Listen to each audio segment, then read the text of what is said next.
Welcome to my new series, DIY Dreadlocks.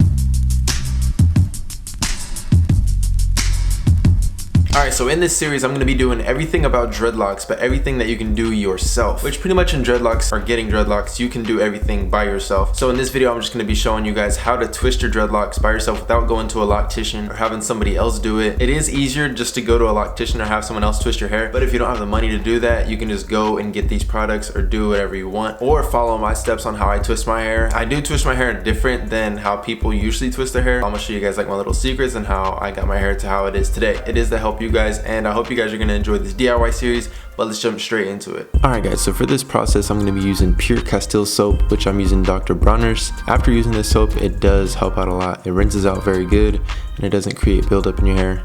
Also, we're going to be using Dawn, or just like any dish soap, so we can clean out the sink. And I use like a little sponge with it because you do not want any like dirt or any toothpaste or anything in your sink while you're doing your hair, so clean it really good so none of this gets in your hair. I just mixed cold and hot water while I'm filling up the sink for the washing process, and as I was filling up the sink, I added in the Dr. Bronner shampoo and let it fill up, and then started adding in my hair and then just getting it soaked. During this process you want to be able to get the sink pretty deep so that you can fit all of your dreadlocks into it, especially if you have a lot of dreadlocks and you have a full head of them. You want to be able to put your whole head in there. And this whole process is just getting the scalp mostly. Most of the time you're not even cleaning dread by itself, you're cleaning your scalp so that your scalp is breathing. So while I'm doing this, I just scrub my scalp to get off all of the dry skin, because believe it or not, when you have dreadlocks you are going to have some dry scalp unless you do prevent it by washing your hair and washing your scalp thoroughly. And as you guys can see, the Dr. Bronner shampoo does lather up and you guys can see all the bubbles, and that's one thing that you really want when you're washing your hair. And the best part about it is that it rinses out really good. So I rinsed my scalp and added extra Dr. Bronner's soap to my scalp when I was washing it so that I get a good rinse on it. And then I started washing the links of my dreadlocks.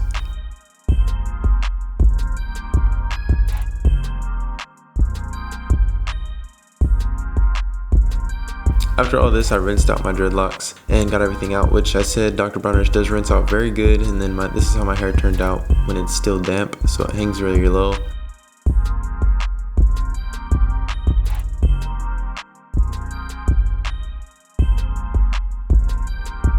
I used a comb to comb out my roots so that it's not tangled and all bonded up. I also used hair ties to hold off the hair while I'm in the twisting process. And this is very good. You could also use duck clamps or any clamp, anything to hold off your hair while you're twisting it. So I'll pull all the dreadlocks up and then I'll pull a single dread out when I'm twisting it. And then I'll just comb out the roots.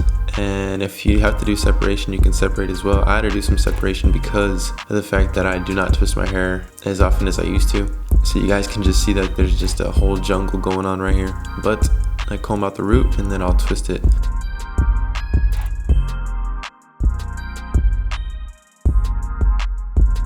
Best thing to do is just pull out a whole section of dreads while you're doing this. If you're going to use a hair tie, it's easy to do it this way. As you guys see, I pulled out 3 and then I just twisted those 3.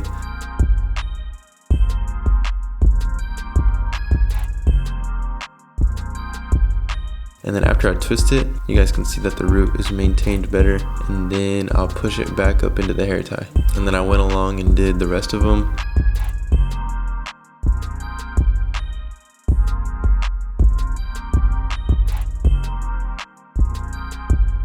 Then I got to a thick dreadlock. This is probably my thickest dreadlock I have. And you guys just see the root. Comb through these, because if you do not twist your hair, if you don't comb through your roots, they do get super duper curly, and I'm really cool with that. I don't mind it. You guys can see the curl in my roots. But we went ahead and twisted this. You can tell a huge difference on the thicker locks when you do twist your hair.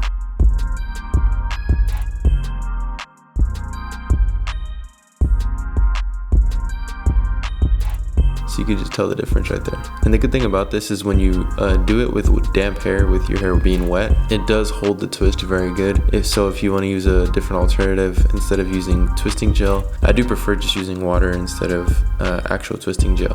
And then you can just see the difference between twisting your hair and just having it regular. Maintained locks do look nice. I just prefer not twisting them, but you can just tell the difference. You get to see your scalp rather than just seeing matted hair at the bottom of your dreads.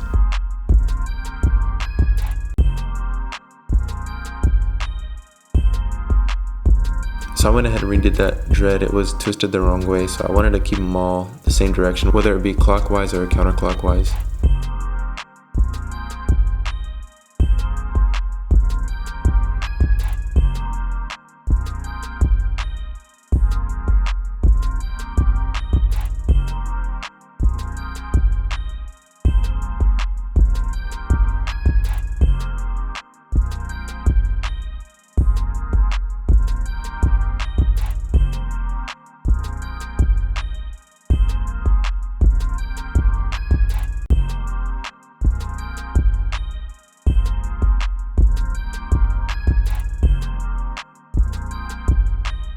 And while I'm twisting, you can see that I'm doing like a little palm roll. That just makes the whole twisting process a little faster so that you're not just twisting with like 2 fingers or anything.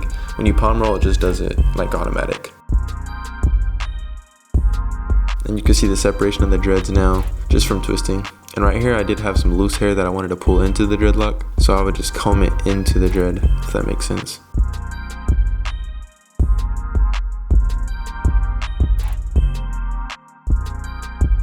And then it's right there, and then I would twist it all together. But twisting your dreads does make a huge difference on the look of your hair.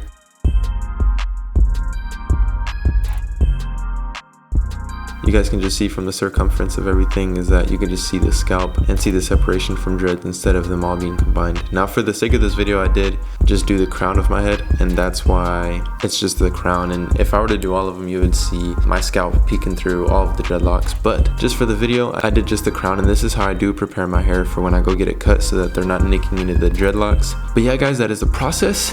And it is very easy, so anybody can do it. And that, my friends, is how you twist your dreadlocks by yourself. It is a little DIY, it's very easy. I didn't use no product in this besides washing my hair with the Dr. Bronner shampoo. I don't use any twisting gel because I don't like anything getting stuck into my hair. I know a lot of people do prefer using twisting gel. That's all you have to do is add into the process. And when you do twist it with twisting gel, you do want to use a little amount. You don't want to use a bunch to where it gets gunked up and that it can create buildup in your dreadlocks. So that is the only step that I kind of left out, but the way I twisted it was with water. So my hair was damp when I was twisting it, so that's the only pretty much product I used was water. If you were to use twisting gel, you would just add twisting gel to it, like I said. But guys, if you did enjoy this video, please subscribe and like the video and comment down below what you guys want to see a DIY on, and I'll definitely take it into consideration and make a video on it. Thank you so much for tuning in this episode of Guns Locked. I'll see you guys on the next episode. Please go check out my vlog channel. It is Gunther the Great. Link is always in the description, and go check out my social medias. Gunther Great on Instagram, Gunther Great on Twitter, and Gundolphin on Snapchat. I'll see you guys next time. Peace.